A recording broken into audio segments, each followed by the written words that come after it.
شیطان تھا. کچھ مفسرین نے اس کو فرشتہ میں کہا ہے کہ یہ فرشتہ تھا، لیکن جو آگے ہمیں اگلی آیات کے اندر جو ڈائلاگس ملتے ہیں، جو اس کی تفسیر میں اس کا جو ترجمہ ملتا ہے، اس سے محسوس ہو رہا ہے کہ ڈاکٹر اسرار صاحب نے بھی اس کا شیطان ترجمہ کیا ہے.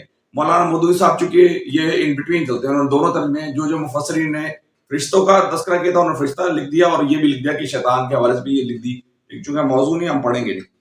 اچھا، اس کے ساتھی نے عرض کیا خداوند میں نے اس کو سرکش نہیں بنایا. وہ کہتا جی اللہ تعالیٰ آپ نے تو مجھے جو اسائنمنٹ دی تھی، جو سرکاری، میں تو سرکاری کارندہ تھا، میری جو ڈیوٹی آپ نے لگائی تھی میں نے تو وہ کی، میں تو اس کو آپ کے حکم کے مطابق اس کو جو ہے اس کو آزمائش میں ڈالے رکھتا تھا.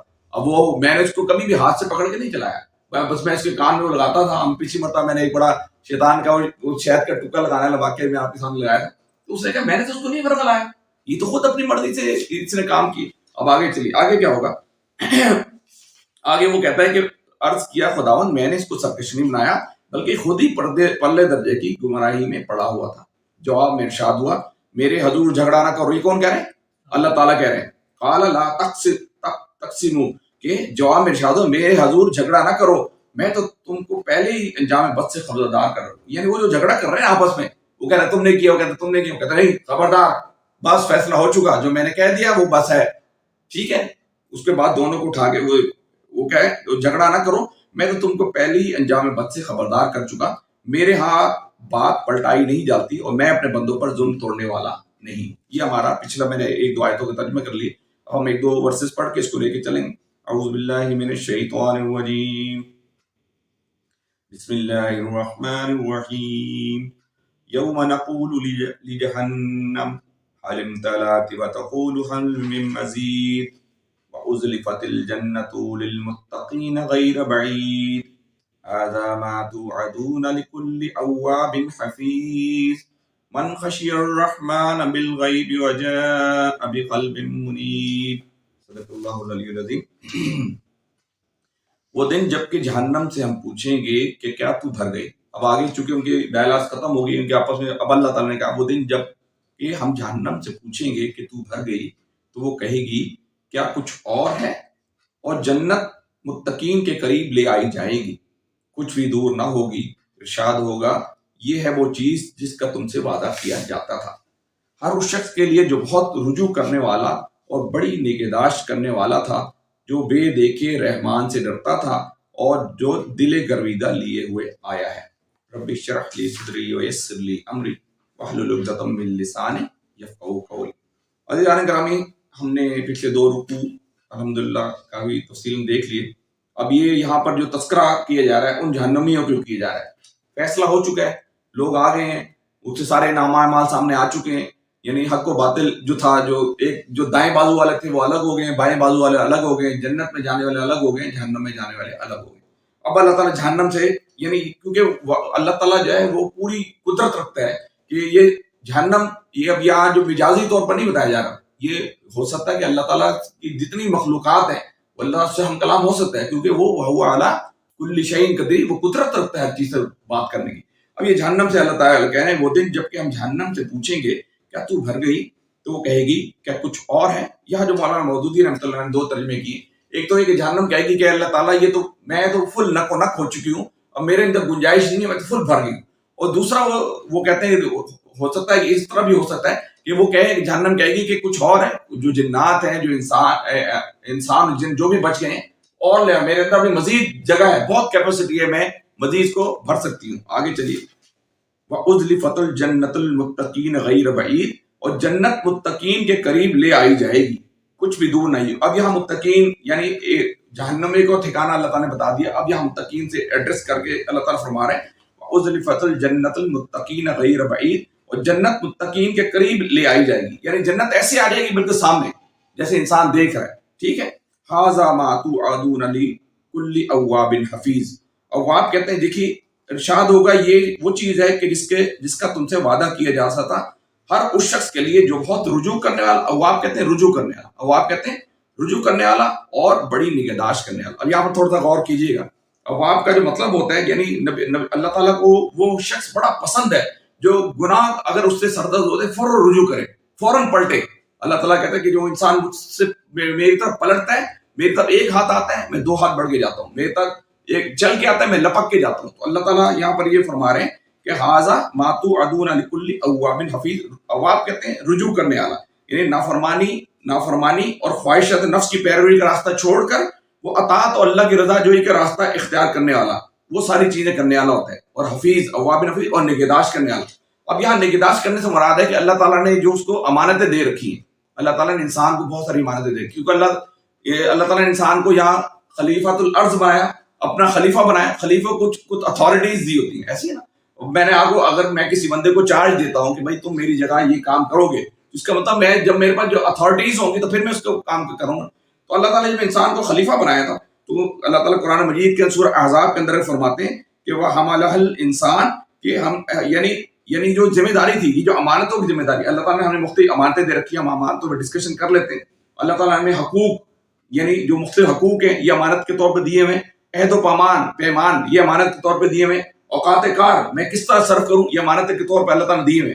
یعنی مومن بندہ جو ہوتا ہے، متقی بندہ جو ہے، ہر وقت ہر آن اس فکر میں رہتا ہے کہ میرا کوئی ٹائم جو ہے غلط کام میں خرچ نہ ہو جائے، میں کوئی کسی غلط کام کے اندر کوئی عہد و پیمان توڑ نہ بیٹھوں، میں جو ہے کوئی حقوق کسی کا پامال نہ کر بیٹھوں. مجھے جو قوت دی گئی ہے، قوت جو آپ کے دی ہے، اس کی فکر میں رہتا ہے. مجھے جو طاقت دے رکھی ہے میں اس کو غلط کام میں انجام نہ دوں. اب یہ دیکھیے، ہم نے سورہ نمل کے اندر حضرت سلیمان علیہ السلام کے وہ پڑھے تھے ڈائلاگ. کیا تھے؟ حضرت سلیمان علیہ السلام نے اللہ تعالیٰ کو کیا کہا تھا؟ جی، حضرت سلیمان علیہ السلام کو طاقت دی تھی تو حضرت سلیمان علیہ السلام نے کیا کہا تھا اللہ تعالیٰ کو؟ جس طاقت کو ہے اس کا صحیح استعمال کرے اور جسٹس کرنے کے لیے. ہاں، یعنی حضرت سلیمان علیہ السلام نے کہا تھا کہ اللہ تعالیٰ تو نے جو مجھے طاقت دی ہے اس کا صحیح استعمال کرنے کی توفیق عطا فرما اور ناشکری سے بچنے کی توفیق عطا. میں تیرا ناشکری نہ کروں بلکہ تیری شکر گزاری بنوں. تو اس کا مطلب ہے یہ اللہ تعالیٰ نے جو امانت دے رکھی ہے، حقوق کی شکل میں آپ کو امانت دے رکھی ہے، عہد و پیمان کی شکل میں امانتیں دے رکھی ہیں. اوقات کار، یہ آپ کو جو ٹائم دیا گیا ہے اس کی آپ سے پوچھ گچھ کی جائے گی.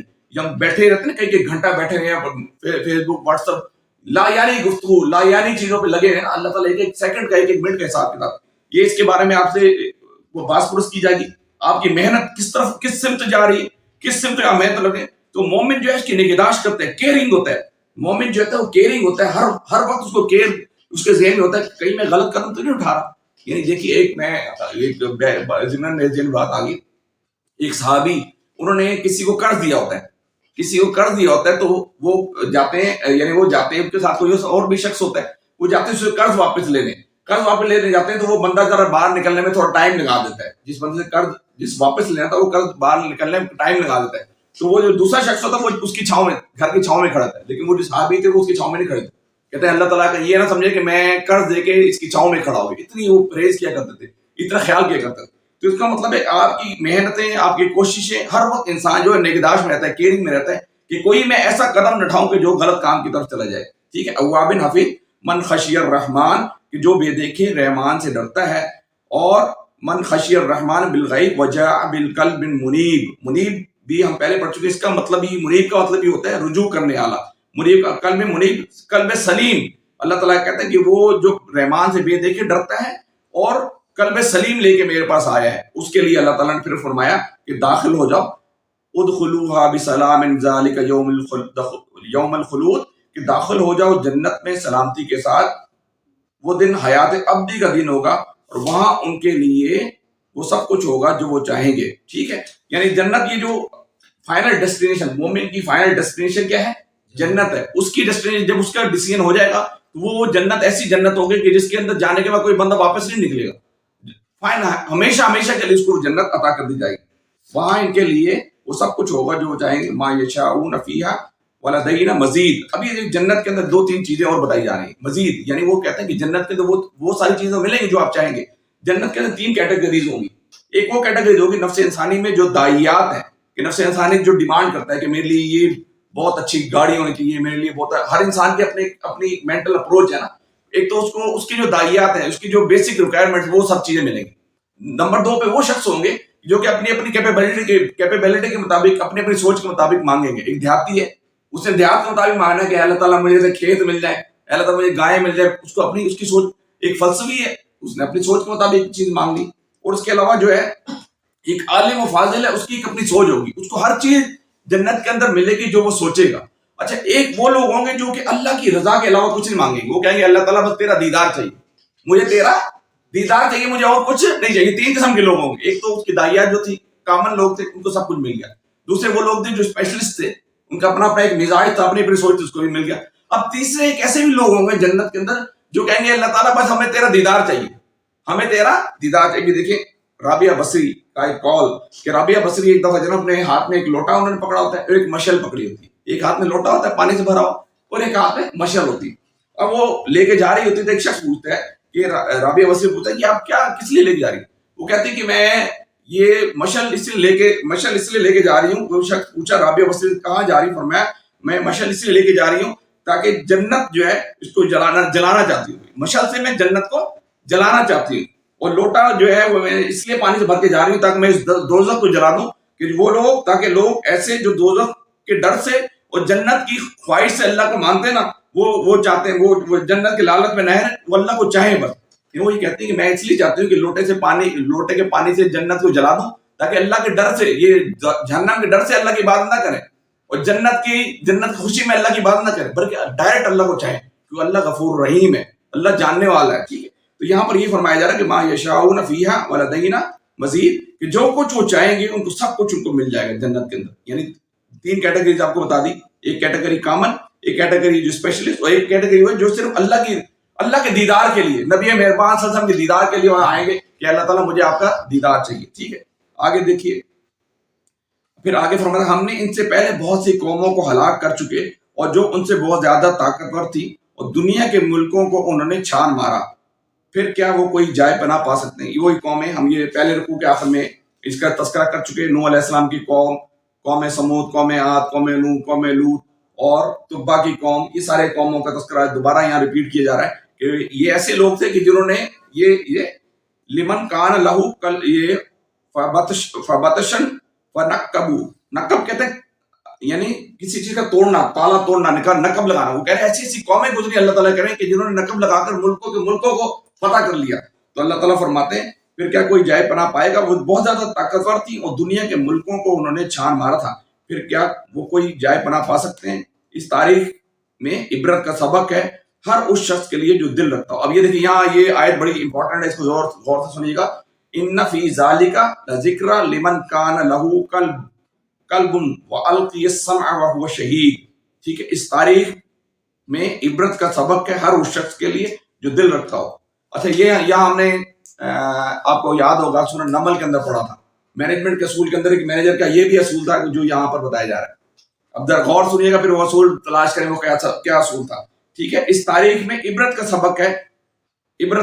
ہاں جی, پاس کی جو واقعات ہوتے ہیں, جو اچھا مینیجر ہوتا ہے اس سے بھی سبق حاصل کرتے ہیں. ٹھیک ہے نا, تو اللہ تعالیٰ بار بار ریکال کر رہے ہیں, بار بار ریمائنڈ کر رہے ہیں کہ یہ جو قومیں تباہ ہوئی انہیں کیا کیا کیا تھا اور تم لوگ بھی اسی طرف جا رہے ہو.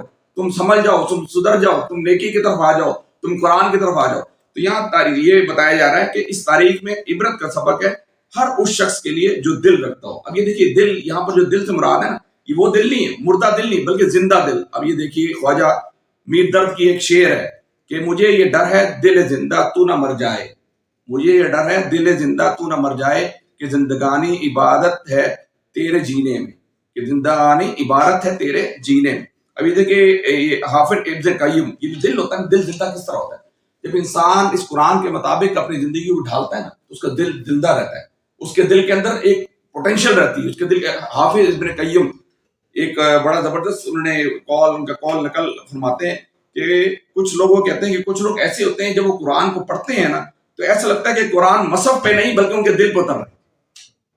کچھ لوگ جب قرآن پڑھتے ہیں تو ایسے پڑھتے ہیں ایسا لگتا ہے کہ قرآن مصحف کہتے ہیں قرآن مجید کو, قرآن مصحف پہ نہیں لکھا بلکہ ان کے دل کے اوپر لکھا. سبحان اللہ, ان کے دل کے اوپر لکھا ہوا ہے اور وہ بلکہ ان کے قلب پہ لکھا ہوا ہے اور وہاں سے پڑھ کر وہ سنا رہے ہیں. یعنی ان کا ایک ہم آہنگی ہوتی ہے, ان کی ایک ردم ہوتی ہے, وہ اس طرح چلتے ہیں, زبردست طریقے چلتے ہیں.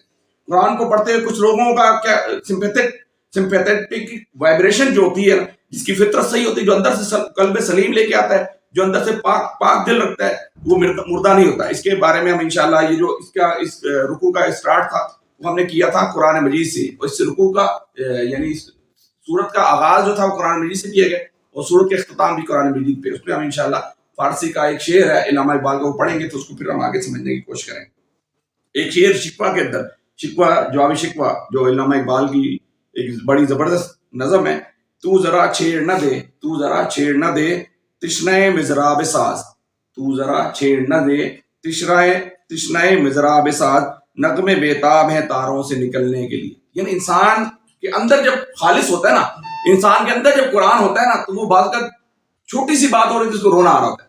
ایسے آپ دیکھیں اگر آپ حج پہ جائیں تو آپ وہاں دیکھتے ہیں کہ بھائی وہاں جو ہے نا وہ دعا کر رہے ہوتے ہیں اور وہاں جو ہے نا لوگ رو رہے ہوتے ہیں آنسو سے، اور امام بعض کا بڑی زبردست دعا مانگ رہے تھے، لیکن کچھ لوگوں کو ذرا فرق نہیں پڑ رہا. تو یہ دل جو ہے دل کس وقت صاف ہوگا جب آپ اس قرآن کو سمجھنے کی کوشش کریں گے. ہم آگے جائیں گے، قرآن خود اپنی بات خود بتا رہا ہے آگے. ہم اب آگے فرماتے ہیں اس تاریخ میں عبرت کا سبق ہے ہر اس شخص کے لیے جو دل رکھتا ہو یا توجہ سے بات سنے. اب یہ دوسری بات یہاں پر بتائی جا رہی ہے، وَأَلْقِيَ السَّمْعَ وَهُوَ شَهِيدٌ، کہ جو توجہ سے بات سنے. اگر آپ کا دل، آپ سمجھتے ہیں کہ آپ کی دل کے اندر وہ کیفیت پیدا نہیں ہوئی، اگر آپ یہ سمجھتے ہیں آپ کا دل جو ہے نا وہ اس بات پہ راضی نہیں ہو رہا، تو آپ وہ اللہ تعالیٰ پھر آگے بتا رہے گا تو آپ کا دل اس پہ نرم نہیں ہو رہا، آپ کا دل سمجھتے ہیں کہ آپ کے اس پہ نہیں آ رہا، تو آپ آگے اگلے بتائیں یا تو توجہ سے بات سنو. پھر یہ کہ اگر آپ کا دل اس طرف نہیں آ رہا نا تو آپ توجہ سے قرآن کی بات سنیں، توجہ سے قرآن کو سمجھنے کی کوشش کریں، توجہ سے قرآن پہ تدبر کریں. اچھا بھی دیکھیں ہماری بدقسمتی یہ ہے کہ ہمارے یہاں دو قسم کے لوگ، یہاں پر دو قسم کے لوگ ہیں. ایک وہ لوگ ہیں جو کہ مفکرین ہیں، جنہوں نے بڑا زبردست یعنی قرآن کو سمجھنے کا طریقہ کار ہے کہ آپ ذکر بھی کریں اور فکر بھی کریں، یعنی ذکر بھی کریں اور تدبر بھی کریں. یہ دونوں کام ہوں گے تو قرآن آپ کے دل کے اندر جائے گا. یہ بڑا زبردست پوائنٹ ہے، ذرا غور کیجیے گا کہ قرآن کو سمجھنے کے لیے آپ کے پاس دو چیزیں ہیں، دونوں چیزیں ساتھ ہوگی تو پھر قرآن سمجھ آئے گا. ایک تو اس کا ذکر سے مراد ہے پڑھنا، ٹھیک ہے، پڑھنا، اللہ تعالیٰ نے جو اذکار بتائے اس کو کرنا. دوسرا اس کی فکر کرنا کہ یار یہ جو قرآن کہہ رہا ہے، یہ قرآن کہہ رہا ہے کہ جھوٹ نہ بولو، میں تو جھوٹ بول رہا ہوں. قرآن کہہ رہا ہے کہ کسی کو چیٹ نہ کرو، میں تو چیٹ کر رہا ہوں. قرآن کہہ رہا ہے کسی کے ساتھ ظلم نہ کرو، میں تو ظلم کر رہا ہوں. یہ تدبر. قرآن کہہ رہا ہے کہ اسلامی نظام قائم ہونا چاہیے، اسلامی نظام کیوں نہیں اور میں اس کی فکر کروں. قرآن کہہ رہا ہے کہ گھر کے اندر ناچ گانے نہیں ہونے چاہیے، میرے گھر میں ناچ گانا، میں اس کی فکر کروں.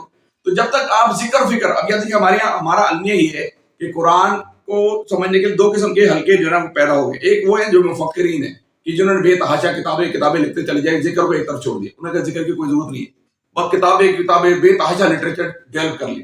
اچھا دوسرے وہ ہیں ذاکرین ہیں، وہ کہہ رہے ہیں بس ذکر کرتے جاؤ، یہ نظام خود بخود قائم ہوگا.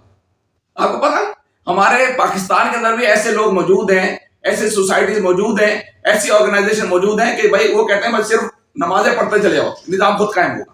نظام یہ قرآن کہتا ہے کہ آپ نے سب کام کرنا ہے. اللہ کے نبی صلی اللہ علیہ وسلم نے مدینہ کے اندر اسٹیٹ قائم کر کے دکھائی، ایسے اللہ تعالیٰ کے نبی صلی اللہ علیہ وسلم نے مدینہ کے اندر ایک نظام قائم کر کے دکھایا. تو یہاں پر یہ ہمارا یہ المیہ ہے کہ دو الگ الگ جو ہے نا وہ حلقے پیدا ہو گئے. ایک ہے وہ جو مفکرین ہیں جو کہ کتابیں لکھتے چلے جا رہے ہیں یا ریسرچ کرتے چلے جا رہے ہیں لیکن ذکر پہ توجہ نہیں، وہ کہتے ہیں کوئی ضرورت نہیں. دوسرا جو ہے ذکر اور اذکار کرتا چلے جا رہا ہے، وہ کہہ رہے ہیں اس کی فکر کی ضرورت نہیں ہے، یہ خود اللہ تعالیٰ کرے گا.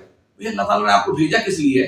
فکر کریں گے. ایک چیز نظام ڈالو، آپ گھر کے اندر کا بچہ اگر پڑھتا نہیں ہے یا کوئی مسئلے ہوتے ہیں تو آپ اس کی فکر کرتے ہیں کہ یار میں اس اسکول میں نہیں لے کے پڑھ رہا، اس مس نہیں پڑھ رہا، اس سر سے نہیں پڑھ رہا، دوسرے کے پاس لے جاؤں، اس اسکول میں پڑھ رہا دوسری جگہ لے جاؤں، یہ کروں. فکر کرتے ہیں نا، آخر کار آپ اس بچے کو پار لگانے میں کامیاب ہو جاتے ہیں. لیکن اس کے معاملے میں فکر نہیں کرتے، اس کے نظام کے معاملے میں فکر نہیں کرتے. تو یہاں پر یہ ہے کہ ہمیں اس دونوں کی فکر کرنی. پھر آگے چلیے، آگے اللہ تعالیٰ خلق السماوات والارض وما بینہما فی ستۃ ایام، کہ آگے اللہ تعالیٰ فرماتے ہیں کہ ہم نے زمین و آسمانوں کو اور ان کے درمیان کی ساری چیزوں کو 6 دنوں میں پیدا کیا اور ہمیں کوئی تھکان لاحق نہ ہوئی. اب یہاں پر جو یہودی اور عیسائی تھے نا، وہ یہ کہ یہودیوں کا ایک جو تورات تھی ایک وقت آیا تھا کہ اس دنیا سے ختم ہو گئی تھی، مٹ گئی تھی، تورات ختم ہو گئی تھی. تو تورات جو ہے وہ انجیل جو کافی عرصے کے بعد دوبارہ لکھی گئی.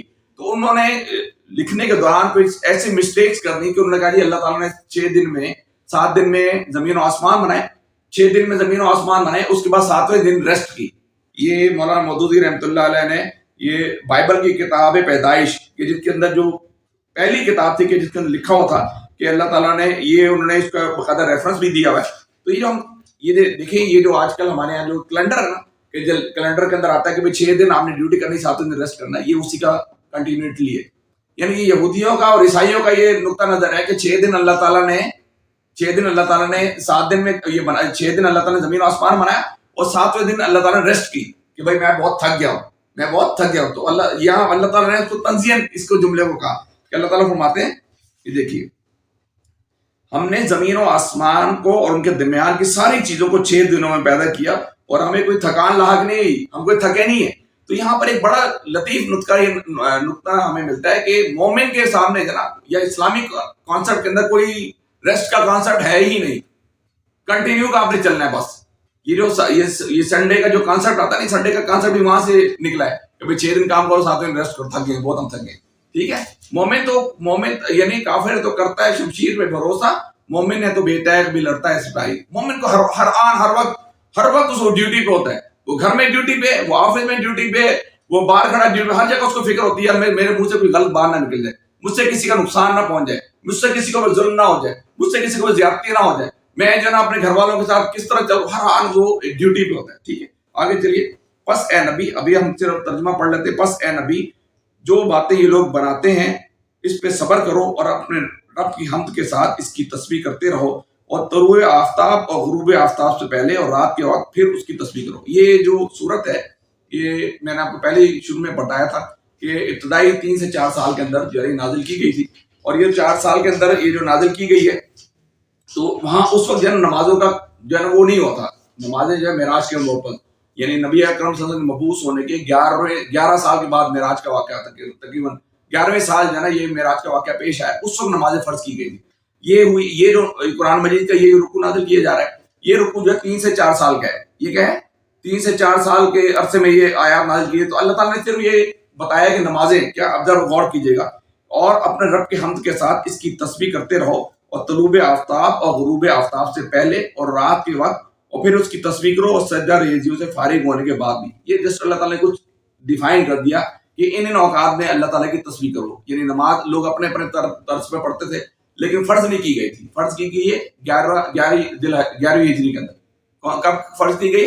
11ویں, جب معراج کا واقعہ پیش آیا نا اس وقت جو ہے یہ فرض کی گئی تھی. اس سے یہ پہلے یہ تیسرے یا چوتھے سال یہ رکوع نازل کیا گیا, یہ جو آیات تھی اس وقت نازل کی گئی. تو اللہ تعالیٰ یہ فرمایا کہ رات کو پھر اس کی تسبیح کرو اور سجدہ ریزیوں سے فارغ ہونے کے بعد بھی. اور سنو, جس دن منادی کرنے والا ہر شخص کے قریب بھی پکارے گا, جس دن سب لوگ آواز حشر کو ٹھیک ٹھیک سن رہے ہوں گے, وہ زمین سے مردوں کا نکلنے کا دن ہوگا. ہم ہی زندگی بخشتے ہیں اور ہم ہی موت دیتے ہیں, اور ہماری طرف اس دن سب کو پلٹنا ہے. اور زمین پھٹے گی اور لوگ اس کے اندر سے نکل کر تیز تیز بھاگے جا رہے ہوں گے, اور یہ حشر ہمارے لیے بہت بہت آسان ہے. اے نبی صلی اللہ علیہ وسلم, یہ دیکھیے میں نے آپ کو بتایا تھا کہ قرآن سے آغاز کیا گیا, اس سورت کا آغاز کیا تھا؟ قسم کس چیز کی کھائی گئی تھی شروع میں؟ جی شروع میں, سورت کے شروع میں قسم کس چیز کی کھائی گئی تھی؟ کاف والقرآن المجید. جی جی ٹھیک ہے, اس کی قسم کھائی گئی تھی کہ کاف قسم ہے قرآن مجید کی. اب آخری بھی اس سے, اے نبی جو یہ لوگ یہ باتیں بنا رہے ہیں انہیں ہم خوب جانتے ہیں. لوگ باتیں بناتے ہیں, آج بھی بناتے ہیں. یہ مولوی آ گیا, اس کو بولنا نہیں آتا, یہ ایسی بات کر گیا, یہ ایسی ٹانٹ لگاتے ہیں, اس میں شیطان لگا ہوا نا صاحب. اے نبی جو لوگ یہ باتیں بنا رہے ہیں اسے انہیں ہم خوب جانتے ہیں. تمہارا کام ہے ان سے جبرن بات نہیں بنوانا, تمہارا کام ان سے جبرن بات نہیں بنوانا. بس تم اس قرآن کے ذریعے ہر اس شخص کو نصیحت کرو جو میری تنبیہ سے ڈرے, جو میری تنبیہ سے ڈرے. اب دیکھیے قرآن, یہ علامہ اقبال کا ایک شعر فارسی کا ہے, تو میں کوشش کروں گا پڑھنے کی. فارسی چونکہ ہماری زبان نہیں. فکر قرآن اختلاط ذکر و فکر, فکر قرآن اختلاط ذکر و فکر, فکر کامل نہ دیدہ جذبہ ذکر, جذبہ قرآن زغیمی و ربائی است, فکر قرآن اصل شہنشاہی است. یعنی اس کا مطلب ہے کہ اللہ تعالیٰ, یہ علامہ اقبال فرما رہے ہیں, اگر آپ قرآن کا فکر کرنا چاہتے ہیں تو ذکر اور فکر دونوں اکٹھے ہوں گے تو پھر کامل ہوں گے. اگر آپ کامل ہونا چاہتے ہیں تو اللہ کے ذکر میں اپنے آپ کو کھپائیے, اللہ کے ذکر میں اپنے آپ کو لگائیے. ہر آن آپ کو فکر لاحق ہو, کہ جیسے ہم نے کہا تھا کہ مومن جو ہے کیئرنگ ہوتا ہے. مومن کیا ہوتا ہے؟ کیئرنگ ہوتا ہے. ہر وقت فکر ہوتی ہے کہ میں غلط کام تو نہیں کر رہا, کہ اپنا ٹائم فضول چیزوں میں خرچ تو نہیں کر رہا, کہ میں کسی کے ساتھ چیٹنگ تو نہیں کر رہا, کہ میں کسی کے ساتھ جھوٹ تو نہیں بول رہا, کہ میں اپنی آرگنائزیشن کے اندر بیٹھے ہوئے اپنے باس کو چیٹ نہیں کر رہا, کہ میں کسی کے ساتھ ناانصافی تو نہیں کر رہا, کہ میں کسی کے ساتھ ظلم تو نہیں کر رہا, میں کسی کی حقوق کی ناپامالی تو نہیں کر رہا. ہر وقت اس کو فکر ہوتی ہے, وہ کیئرنگ ہوتا ہے, ہر وقت سوچتا رہتا ہے کہ یار مجھ سے کوئی غلط کام نہ ہو جائے. ٹھیک ہے, اب یہاں پر یہ علامہ اقبال نے یہ کہا ہے کہ اگر آپ کامل فکر چاہتے ہیں, اگر آپ کامل قرآن پہ چاہتے ہیں کہ آپ چلنا چاہتے ہیں, تو آپ کو ذکر بھی کرنا پڑے گا اور فکر بھی کرنا پڑے گا. اور آخری کی جو یہ شعر تھا, یعنی قرآن کے بغیر اگر انسان شعر بھی بن جائے تو وہ لومڑی کی طرح ہے. اگر اس کے اندر قرآن نہیں ہے نا, دیکھیے باطل لوگ جو ہیں, دہری لوگ جو ہیں, بہت ڈیولپمنٹ کر رہے ہیں, بڑی چیزیں کر رہے ہیں, لیکن ان کے لیے کچھ بھی نہیں ہے. یعنی اسلام کے نقطہ سامنے وہ جتنی مرضی چیریٹی کرتے رہے، لیکن اگر اس کے اندر ایمان نہیں، وہ چیریٹی ساری فضول ہے. تو وہ یہی کہتے ہیں کہ یعنی جس کو فکر قرآن مل گیا وہ تو شہنشاہ ہو گیا. یعنی جس نے قرآن کو قرآن کی زبان میں سمجھ لیا، جس نے قرآن کو فکر اور ذکر کے ساتھ سمجھ لیا، جس نے قرآن کو اپنی زندگی کا اوڑھنا بچھونا بنا لیا، وہی کامیاب ہے، وہی اس دنیا میں بھی کامیاب ہے اور آخرت میں بھی کامیاب ہے. اللہ تعالیٰ دعا ہے کہ اللہ تعالیٰ مجھے اور آپ کو ان باتوں پر عمل کرنے کی توفیق عطا فرمائے. اقول قولی ھذا استغفر اللہ لی ولکم ولسائر المسلمین.